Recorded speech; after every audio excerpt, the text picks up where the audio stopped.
문학 72쪽입니다. 자, 여기서는 고전 시가의 표현 방법의 대표적인 게 나와 있네요. 자, 첫 번째부터 보면 먼저 나온 게 선경후정이에요. 이제 한자로 보면 선이 먼저 선자야.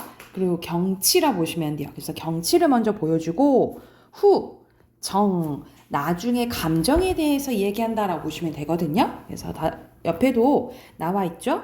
앞부분에 자연의 풍경이나 삶을 묘사하고요. 그것을 느낀 화자의 정서를 뒷부분에 제시하는 것을 뭐라 한다? 선경후정이라고 하는데요. 헌한설원의 춘우 말 그대로 봄비에 대해서 나오네. 봄비 보슬보슬 연못에 내리고 우태여 나왔네요. 서늘한 촉각적 심상 기운 장막 속에 스며들 때 시름이란 감정이 나왔잖아요. 그치? 고민이 많은 거야. 시름에 겨워 병풍에 기대니 담장에 살구꽃이 후두둑 떨어지네 하면서 여기서는 먼저 봄비가 내리는 모습을 먼저 묘사하고 나중에 시름 말 그대로 근심과 걱정이 많다라는 감정이 드러났다라고 보시면 돼요. 이걸 뭐라 한다고? 선경 부정이라고 하고요. 자, 두 번째는 감정이입의 대상이에요. 감정이입은 화자가 어떠한 대상을 자신과 똑같은 감정을 느끼는 것처럼 표현을 하는 거거든요. 그래서 이 감정이입의 대표적인 게 이계의 시조 나와 있는데요. 방 안에 켜있는 촛불 누구와 이별했기에 사람처럼 표현한 거죠. 의인법이지, 그치? 겉으로 눈물이 흘리는 거 우리가 촛불 끄면은 그 양초가 이제 흐르잖아요, 그쵸? 이런 모습을 눈물이 흘린다라고 표현을 한 거야. 그러니까 사실 누가 눈물을 흘리고 싶은 거야? 내가 눈물을 흘리고 싶은 거잖아, 그치? 그래서 임과 이별하고 슬픔을 느끼는 화자가 촛불에 감정이입을 해서 촛불이 양초물이 흐르는 것을 눈물 흘린다라고 표현을 한 거야. 이 감정이입은 어디에 속하냐면 이거보다 개념이 큰 게 객관적 상관물이라고 하거든요. 그래서 객관적 상관물에는 크게 세 가지 경우가 있다라고 생각하면 돼. 이렇게 첫 번째로 감정이입의 대상, 나랑 감정이 똑같을 수도 있고, 두 번째는 아예 화자의 처지와 반대일 수도 있고요. 아니면 화자의 어떤 감정을 불러 일으켜주면 객관적 상관물 역할을 한다라고 보거든요. 그래서 이 객관적 상관물 중에 뭐가 있는 거야? 감정이입의 대상이 있다라고 생각하시면 될 것 같아요. 그 다음에 세 번째는 관념에 구체화합니다. 관념은 눈에 보이지 않는 거잖아요. 그치? 눈에 보이지 않는 것을 눈에 보이게끔 표현하는 것을 관념의 구체화라고 해요. 또는 추상적 개념의 구체화라고 하기도 해요. 그래서 형태를 갖고 있지 않는 관념을 눈에 보이고 만져지는 사물처럼 구체적으로 나타낸 거라 생각하시면 되거든요. 그래서 마음에 맺힌 서러움은 눈에 보여 안 보여? 안 보이잖아, 그치? 이게 겹겹이 쌓여있다라고 표현을 한 거야. 이 부분이 관념의 구체화라고 보시면 돼요. 그래서 눈에 보이지 않는 것을 눈에 보이게끔 표현하면 뭘 한다고? 관념의 구체화, 같은 말로 추상적 개념의 구체화, 이렇게 생각하시면 될 것 같아요. 자, 밑에는 고전 시가에서 자주 쓰이는 상징어 나와 있네. 크게 긍정적인 거랑 부정적인 거랑 표로 정리되어 있는데요. 자, 먼저 매화, 국화, 그리고 대나무 플러스 난초 있죠. 그래서 이렇게 묶어서 우리 사군자라고 하잖아요. 그쵸? 사군자라고 해서 예전에 양반들이, 선비들이 좋아했던 식물들 중에 네 가지예요. 그래서 이것들은 잘 변하지 않는 뭘 의미해? 지조와 절개를 의미한다라고 보시면 되겠고요. 소나무도 마찬가지지. 우리가 소나무는 잘 안 변하잖아. 그치? 이렇게 잘 변하지 않는 소나무와 대나무는 충성심, 절개와 지조 의미한다라고 보시면 되고, 해와 달은 유일하게 하늘에 하나씩 있잖아, 그치? 그래서 보통 고전 시가에서 나올 때, 고전 소설도 마찬가지고 어떤 이제 상징적으로 임금이거나 우리가 하늘을 우러러 바라잖아요. 그쵸? 이상적 가치 또는 소망, 희망 이런 것들을 의미한다라고 보시면 됩니다. 바위는 단단하죠. 그쵸? 그래서 단단하고 변함없는 굳은 의지를 의미한다라고 생각하시면 돼요. 여기가 긍정적인 의미라면 부정적인 것들이 나왔네. 바람, 눈, 서리는 나를 힘들게 하는 보통 시련과 고난을 의미한다라고 보시면 되고요. 자, 까마귀도 긍정적일 때도 있거든요. 근데 보통 부정적으로 나오는데 자, 그래서 우리가 까마귀 오면은 불길한 징조라고 하잖아. 우리나라에서는 그치? 그래서 까마귀는 배신, 간사한 신화 이런 것들을 의미한다라고 보시면 돼요. 그래서 보통 상반된 세로 뭘 얘기하면 백로를 얘기해요. 하얀 백로. 그래서 이렇게 상반되게 나타난다라고 생각하시면 되고 어둠과 밤은 보통 부정적인 현실, 여기는 뭐 상황이라 나와있는데 같은 말이죠. 부정적인 현실을 좀 의미한다라고 보시면 돼요. 그래서 계절적으로 보면은 긍정적인 게 봄, 부정적인 게 겨울 이렇게 나오긴 하죠. 그래서 이게 대표적인 걸 생각하시면 되고 자 밑에는 고전 시가에서 자주 쓰인 한자성어 나와 있네요. 우국충정 국 나라 국자고 우 걱정할 우자예요. 그래서 나라를 걱정하고 충성스러운 마음입니다. 그래서 우국 뭐 지정이라고 얘기하기도 하고요. 만약 임금을 좋아하고 임금을 걱정해 그러면 연군지정이라고 해요. 연군지정. 자, 무릉도원에라고 나와 있는데 무릉에 있는 복숭아꽃이 핀 낙원이란 말로 도교에서 이상향이라고 보거든요. 그래서 이와 관련된 이야기가 오른쪽에 있어요. 한번 봐볼게. 무릉도원은 도와 원기라는 중국의 옛날 이야기책에 나온 말인데요. 옛날 무릉이라는 지역에 살던 어부가 고기를 잡기 위해서 계곡 올라가다가 복숭아 꽃잎이 내려오는 것을 본 거예요. 그것을 따라 더 올라가 보니 복숭아 꽃이 활짝 피어있는 계곡이 있었고 그 안쪽에 굴속으로 들어가자 아름다운 마을이 펼쳐졌다. 그곳에 사는 사람들은 진나라 때 사람으로 난리를 피해 그곳으로 들어왔는데 시간이 얼마나 지났는지도 모르고 있었대. 어부는 바깥 세상 이야기를 해주고 훌륭한 대접을 받았는데 집으로 돌아온 어부는 나중에 그곳을 다시 찾아가려고 했으나 다시는 그곳을 찾을 수 없고 복숭아꽃이 활짝 핀 그곳을 뭐라고 불렀다는 거야? 무릉도원이라고 불렀다라는 거지. 그러니까 말 그대로 걱정이 없고 행복하게 살 수 있는 곳을 뭐라고 하는 거예요? 무릉도원이라는 거죠. 그렇죠? 그래서 여기서는 도교에서 이상향을 생각하는 부분이 무릉도원이라고 생각하시면 되고 이거는 이제 자주 나와서 알고 있지 우리가 자연에서 편안하게 걱정 없이 분수에 맞게 살면 그리고 만족하면 안 빛나도 안 분지죠. 기억하시면 되겠죠. 그리고 자연을 너무너무 좋아해. 그걸 나타내는 걸 천석고왕이라고 하거든요. 그래서 자연을 사랑하는 마음이 고지별처럼 엄청 깊다. 엄청 자연을 너무 좋아한다. 그러면 천석고왕이라는 사자성어 기억해 두시면 될 것 같아요. 이거 참고하면서 오른쪽에 예를 문제 풀어볼게요.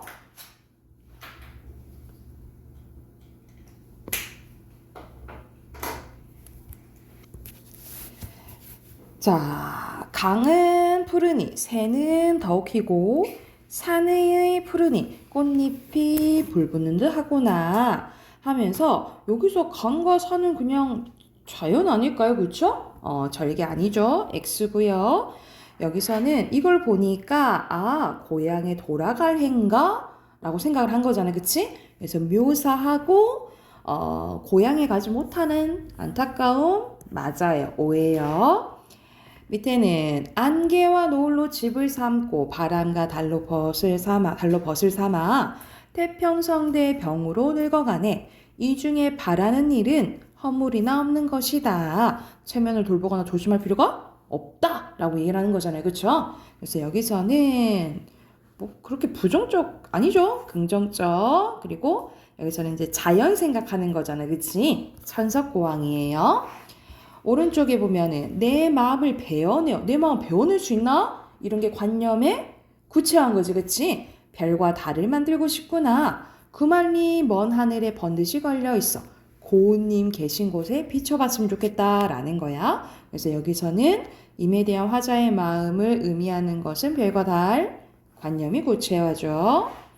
자, 밑에 순서대로 구태, 8번에 왕래, 염치, 자취 쓰시면 되겠죠. 자, 앞으로 가면 이제 고전 시가가 이제 나와 있는데 66쪽으로 갈게요. 자, 66쪽 보면 오 되게 길다 그치? 잠노래라는 작품인데요. 이거는 민요입니다. 갈래는 민요예요. 그래서 좀 반복되는 부분이 이제 운율 형성되는 부분이 많은데 한번 봐볼게. 자마 자마 짙은 자마 이렇게 반복되죠. 그쵸? 그래서 여기서는 대표적인 A의 B의 구조가 운율 형성한다라고 보시면 돼요. 이내 눈에 쌓인 자마 하고 불렀네. 그러면 자마하고 사람처럼 부르는 것처럼 보이니까 의인법, 전체적으로 의인법이고요. 뭐뭐야 라고 부르면 무슨 법이라 했지? 기억나나? 우리 표현 방법에서 했는데 뭐뭐야 돈 호법이에요. 뭐뭐야 돈 호법이야. 염치불구 이내자마 검치두덕 이내자마. 여기서 검치두덕은 밑으로 나와 있듯이 욕심 언덕을 얘기해요. 쌓이는 것처럼 욕심처럼 쌓이는 자마라고 얘기를 하는 거예요. 어제 간밤 오던 잠이 오늘 아침 다시 오네. 자마자마 무슨 잠고 가다가라 멀리 가라. 자마 가버려 왜 오는 거야? 라고 얘기를 하는 거지 그치? 여기서 무슨 잠고는 무슨 잠인가 이렇게 해석하시면 돼요. 의문형 어미로. 세상 사람 무수한데 구태 아까 어휘와 나왔었죠. 굳이 너는 간데가 없어. 원치 않는 이내 눈에 이렇듯이 자심하뇨. 왜 더욱 심하게 나한테 오느냐라고 얘기를 하는 거예요. 주야 밤낮으로 밤낮을 한가하여 월명동창에 혼자 앉아서 삼사경은 이제 거의 자정 시간 얘기예요. 깊은 밤에 헛되이 보내면서 잠 못 들어 하나는데 그런 사람 있건만은 그러니까 이런 식으로 잠 못 들어서 힘들어하는 사람 있는데 그 사람한테 가지 왜 나한테 와? 라고 얘기를 하는 거예요. 무상불청 청하지 않은 이렇게 해석하네요. 이 청하지 않는 원망소리 너 올 때마다 왜 듣니? 석반을 저녁밥이에요. 석반을 거두치고 황혼이 되든 마듯 낮에 못한 남은 일을 밤에 하려고 마음먹고 그러니까 얘는 할 일이 남아있는 거야. 그래서 언하다 말이 끝나자마자 바로 황혼이라 섬서목수를 바삐 들어. 섬서목수는 엄청 이쁜 여자 손을 얘기하거든요. 그러니까 화자가 누구구나 여자구나 여성이구나 라는 걸 알 수 있겠죠. 등잔 앞에 고개 숙여 실 한 바람 불어내는 그러니까 바느질 하는 거예요. 그치? 드문 지긋 여기서는 으태어 나왔네요. 바늘 두어뜸 말든 지금 조는 거지. 뜨든 말든 말 하고 있다는 거야. 난데없는 이내잠이 소리 없이 달려드네. 눈썹에 숨었는가 눈알로 솟았는가. 여기서는 비슷한 문장 구조 반복되니까 대구법이죠. 이눈 저는 왕래하며 무슨 요술을 부리는고. 그래서 말 그대로 요망한 수작을 부린다 이 말이야. 그래서 여기서는 잠이 수작 부린다 라는 식으로 얘기했잖아. 그치? 그래서 잠이 요술을 부린다. 왔다 갔다 하고 라고 해학적으로 표현한 거예요. 그래서 맑고 맑은 내 눈이 절로절로 희미하다 하면서 희미해지면서 조는 것을 노래한 민요라고 보시면 돼요. 그래서 이래야 되는데 잠이 와가지고 밤늦 때까지 막 일하는 여성의 모습을 얘기했다라고 보시면 돼요. 그래서 화자는 나고요. 이내자마, 이내눈에 이렇게 나왔죠. 중심 대상은 잠에 대해서 얘기하는 거고, 자 상황은요. 밤늦게까지 일을 해야 하는데 잠이 와서 마지막에 눈이 희미해지고 있고요. 정섬이 태도는 자꾸 오는 잠을 원망하는 겁니다. 그래서 전체적으로 의인법, 해학성이 있고요. 전체적으로 사음보라고 보시면 됩니다. 그래서 주제는 밤낮으로 일해야 하는 삶의 고달픔입니다.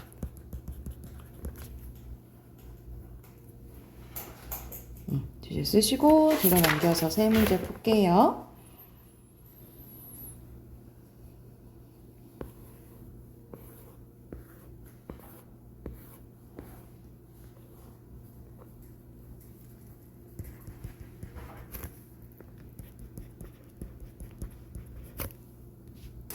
자, 순서대로 잠, 서리적 표현. 서리적 표현은 일부러 의문형 어미로 끝나는 거야. 뭐, 고, 막 이런 식으로 끝났잖아요. 그쵸? 2번 알맞지 않은 것은? 오케이, 4번. 3번에 1번입니다. 자, 뒤로 넘기면 짧은 시가 나와 있죠? 시조입니다. 자, 바로 봐볼게. 꿈에 다니는 길이 자취가 남는다면, 흔적이 남는다면 이렇게 얘기를 하는 거죠. 그쵸? 그래서 여기서는 뭐뭐 한다면은 가정하는 거니까 말 그대로 가정법이에요.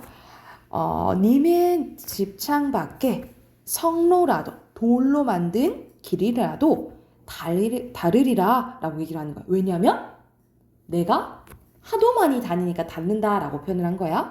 근데 진짜 뭐 엄청 닳지는 않을 거 아니에요. 그쵸? 그래서 이거여서 부풀려서 얘기하는 과장법이라고 보시면 돼요. 그래서 여기서는 꿈을 어떤 공간이라고 보냐면 그리워하는 임과 만날 수 있는 공간이라고 보는 거예요. 그런데 꿈길은 자취가 없으니 흔적이 남아 안 남아? 안 남잖아. 그치? 그래서 내가 그것을 슬퍼하노라 하고 정서가 직접적으로 나타났네요. 그래서 여기서는 마음을 전달할 수 없는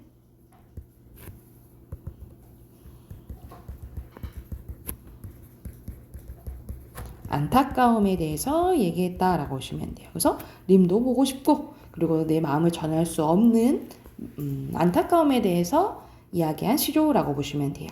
그래서 화자는 나 없죠? 안 드러나 있고 중심 대상은 꿈길이고요. 상황은 꿈길에 자취가 남는 상황을 가정하고 있고요. 정섬의 태도는요. 흔적이 마지막에 슬퍼하노라 나왔지. 그치? 자, 표현상의 특징 순서대로 가정법 그리고 과장법 그리고 마지막에 슬퍼하노라 이거는 감탄형 어미로 보거든요. 그래서 영탄법도 쓰였다라고 보시면 돼요. 영탄법은 감탄사 쓰이거나 감탄형 어미 이런 게 나오면 영탄법이라고 보시면 돼요. 그래서 주제는 임에 대한 간절한 그리움과 사랑입니다. 네, 옆에 네 문제 있네요. 바로 풀어볼게요.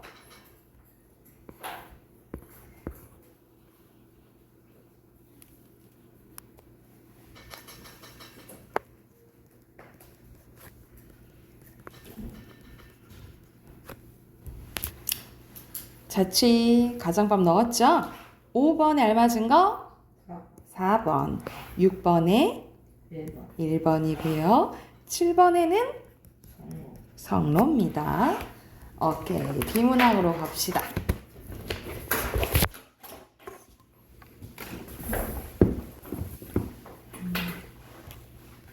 62쪽이에요. 자, 이제 9대2부터는 우리 앞에서는 핵심어랑 중심 문장 찾는 거 있잖아, 그치? 자, 여기서 단계는 각각 이제 문단별로 정리하는 부분이 나오거든요. 그래서 이거는 첫 번째 거는 같은 선생님이랑 같이 봐볼게. 자, 2018년 대전시에 한 동물원을 탈출한 퓨마가 사살된 사건이 있었는데요. 이를 계기로 사람들은 퓨마가 사살될 수밖에 없었던 상황에 대해 진지하게 생각하기 시작을 합니다. 그래서 여기서 중심 문장은 두 번째 문장으로 보고요. 핵심어는 퓨마가 사살된 사건입니다. 그래서 요약을 어떻게 해? 퓨마 사건이 남긴 영향이고요. 자, 동물원은 시설을 갖추어 여러 가지 동물을 모아 기르는 곳인데요. 동물원에서는 동물을 보호하고 번식시키며 동물에 대해서 연구도 하고 일반인들은 동물원 관람을 통하여 동물에 대한 지식을 넓히고 오락 및 휴식을 제공받습니다. 그러나 사람들은 퓨마 사건을 계기로 동물원의 동물들이 일정한 수준 이상의 생활 환경을 보장받으면서도 동물원의 본래의 목적을 달성할 수 있는 다양한 대안들을 모색하게 되었고 다른 나라에서는 이미 여러 대안들이 도입이 되었대요. 그래서 여기서 중심 문장은 마지막 문장으로 보고요. 그리고 핵심어는 동물원입니다. 그래서 여기서는 첫 번째 동물원의 개념과 동물원에 대한 인식, 변화에 대해서 얘기했다라고 보시면 돼요. 미국에서는 관람객이 동물의 서식지에 있다고 느낄 정도로 자연스럽게 만들어진 동물원인 경관 몰입형 동물원을 도입했는데 이 동물원은 동물이 숨어서 휴식할 공간을 따로 마련해 두었대. 이 때문에 동물원에 방문해도 동물이 보이지 않거나 매우 작게 보일 수도 있다는 거죠. 하지만 이러한 방식은 우리에게 동물들도 남들의 눈을 피해 혼자만의 시간을 보내는 존재라는 걸 느끼게 한다 이 말이야. 그래서 첫 번째 대안은 어떤 동물원? 경관 몰입형 동물원을 얘기를 하는 거죠. 그래서 요게 포괄된 첫 번째 문장의 중심 문장이라고 보시면 돼요. 호주에서는 다른 나라에서 온 낯선 동물 대신 멸종위기의 호주 토착 동물들을 볼 수 있는 태즈메니아 데빌런주를 운영하고 있는데요. 이곳에서는 동물이 멸종되지 않도록 울타리를 없애고 호주에 토착 식물을 심어 동물들의 서식지를 마련해 준다고 하네요. 추운 북극에서 살다가 여름에 더운 우리나라에 사는 북극곰처럼 완전히 다른 기후를 가진 지역에서 온 동물이었기 때문에 동물들이 낯선 환경에 적응할 때 받는 스트레스가 없대요. 관람객들도 동물들의 자연스러운 행동 양식을 관찰할 수 있대요. 그래서 두 번째 대안은 태즈메니아 데빌런주죠. 그래서 여기도 포괄하는 첫 번째 문장이 중심 문장입니다. 핵심어는 요거겠죠. 이처럼 동물의 권리를 보호하기 위한 노력이 세계 곳곳에 이루어지고 있는데 동물들도 사람과 같은 생명체를 인식하고 동물의 권리를 생각해 본다면 더 이상 사살된 퓨마와 같은 사건이 발생하지 않을 거다. 말 그대로 뭘 지켜줘야 된다? 동물의 권리를 지켜줘야 된다라는 내용이네요. 그렇죠? 그래서 여기서 핵심어 동물의 권리입니다. 그래서 요약도 동물 권리의 필요성이라고 했죠. 그래서 밑에 1번에 미국에서는 어떤 동물원이라 했지? 경관 몰입형 동물원이었고 2번의 내용을 적절하지 않은 것은 대안은 소개했지만 이 대안의 문제점은 없죠. 그쵸? 2번이에요. 자, 뒤로 넘겨서 여기서도 중심 문장이랑 핵심어 찾아보시고 옆에 빈칸 있잖아요. 그치? 빈칸도 채워볼게요. 66쪽까지 쭉 풉시다.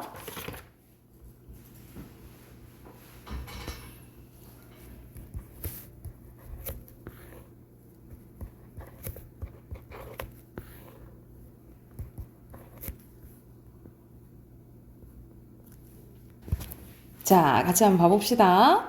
여기서는 바다가 우리에게 보내는 적신호네요. 말 그대로 바다 오염이 심해지고 있다는 내용이잖아요. 그치? 그래서 여기서 중심 문장은 여기 부분으로 볼게요. 오염이 심해지고 있다. 그리고 핵심어는 바다의 오염 문제입니다. 그래서 요약은 최근 심해지고 있는 바다의 오염 문제죠. 이 문단부터 자세히 봐볼게. 세계적으로 매년 2억 8천만 톤의 플라스틱이 생산되고 소비되는데요. 이 플라스틱들은 어디로 가게 되는 것일까? 인도양에 있는 청정의 섬 코코스 제도에서는 4억 1,400만 개의 플라스틱 조각들이 발견되었다고 합니다. 이는 무게로 238톤에 달한대. 플라스틱들이 바다로 흘러들어가 섬까지 이른 것이다. 한편 5mm 이만의 작은 미세 플라스틱은 너무 작아서 걸러지지 않고 그냥 그대로 다 바다와 강으로 흘러간다라는 거죠. 그래서 이것들이 해양 생물들을 숨통을 조이고 있다라는 거지. 여기가 중심 문장이고요. 핵심어는 플라스틱이에요. 그래서 요약은 플라스틱 쓰레기에 의해서 심해진 해양 오염이고요. 코에 빨대가 낀 채 괴로워하는 바다거북, 봉지를 뒤집어 쓴 바다의 새들의 사진은 더 이상 낯선 것이 아니다. 최근 영국의 한 연구단체가 해안에 떠밀려온 돌고래, 물개, 고래 등 약 50마리의 해양 동물 사체를 조사했는데 모든 동물의 소화기관에서 플라스틱이 검출되었다라는 결과가 보도됐대요. 그래서 연구 결과를 중심 문장으로 볼게요. 핵심어 플라스틱입니다. 그래서 고통받는 해양 생물들에 대한 내용이 나온 거죠. 그러면 바다로 올라간 플라스틱은 어떻게 될까? 인간이 모두 회수하여 처리하기 쉽지 않다. 전 세계 식용소금의 90% 이상에서 플라스틱이 검출됐다는 조사 결과를 고려하면 바다로 흘러들어간 플라스틱은 결국 우리에게 악영향으로 끼친다. 다 우리에게 돌아온다라는 내용이죠. 그렇죠? 그래서 다시 사람에게 돌아오는 플라스틱 이렇게 요약할 수 있겠죠. 플라스틱으로 더 많은 재앙이 닥치기 전에 우리가 할 수 있는 일들 가운데 가장 중요한 것은 플라스틱을 줄이는 거겠죠. 그래서 일상생활에서 플라스틱을 최대한 줄여보자 라는 내용입니다. 자, 밑에는 순서대로 공통으로 들어가니까 플라스틱이죠. 4번에 적절한 거? 2번. 5번에 아닌 거요? 3번. 6번에 1번이고요. 7번에 1번. 오케이, 1번입니다. 위로 넘겨서 어휘 바로 봐볼게요. 순서대로 니은, 리을, 기역, 디귿이고요. 5번에 토착, 6번에 흡수, 7번에 계기, 8번에 식용, 9번에 사체고요. 10번에 양식, 11번에 청정, 12번에 해양, 13번에 섭취, 14번에 검출, 15번에 2번, 16번에 3번, 17번에 1번이에요.